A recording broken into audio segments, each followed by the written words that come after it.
Alright, so just a quick tip here, how to apply motion blur to a layer in Adobe Premiere Pro. Typically this is something you'd have to go into After Effects to do. I'm just going to hop over there real quick. So I have a text layer that's been animated here.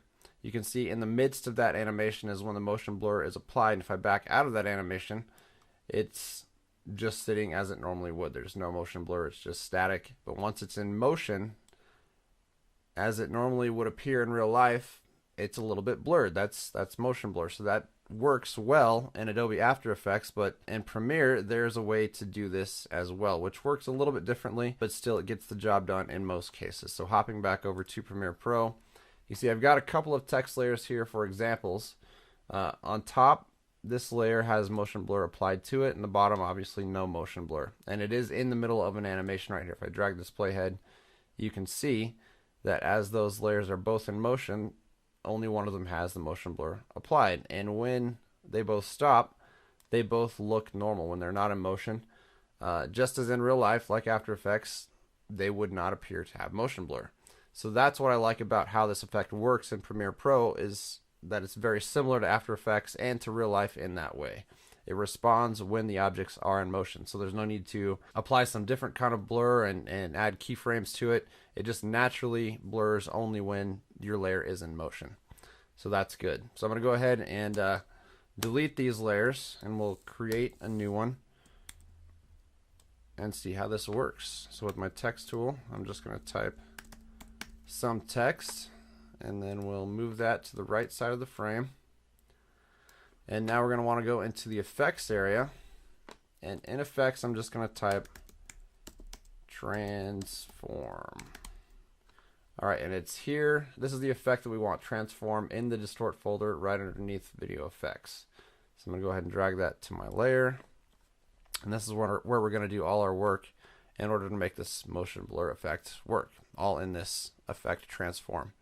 So on our position, I'm going to click a keyframe right there at the beginning, and then drag my playhead forward a bit and insert another keyframe. Now normally what you might want to do, as you would in After Effects, would be just to grab this and move it, but if you do that, notice neither of these values has changed. That's because you're just moving the text around within the layer. We actually want to animate the layer here, so I'm going to Control Z to get text back where it needs to be, and I'm just going to drag this value to move text over here. Perfect. Alright, so now that that's animated, actually I'm going to drag these both out just a little bit so it has some room to be still at the beginning, and we play through that. That's a little bit fast maybe. I'm going to drag that out a little more so it's not quite as quick there. So if we stop in the middle, we can see there is no motion blur. So here's how to apply that. Within this transform effect, there's a little checkbox that says use composition shutter angle. I'm going to uncheck that, and we're going to crank up the shutter angle value right here. And you'll notice, watch the text, it starts to blur as I do that. So there is our motion blur. And this is where it's a little bit different from After Effects in that its maximum value is 360. And in After Effects, we're not working with a value in this case. It just judges based on the movement of the object how much motion blur should be applied. So that's where Premiere Pro is different, is you actually have to decide what value you want for the motion blur. But what's nice is that it does only apply that motion blur when the object is in motion. So if I bring it back to the beginning, it's stopped, and obviously there's no motion blur. So that's good.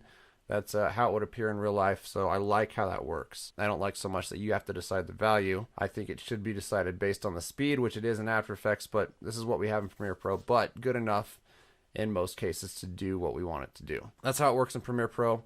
Really simple effect. Once you know how to apply it, it's just a matter of finding it and knowing where it is, because it's not labeled under motion blur. So that's the one trick to it. But hopefully that's helpful. That's it for today. We'll catch you in the next one. Thanks for watching.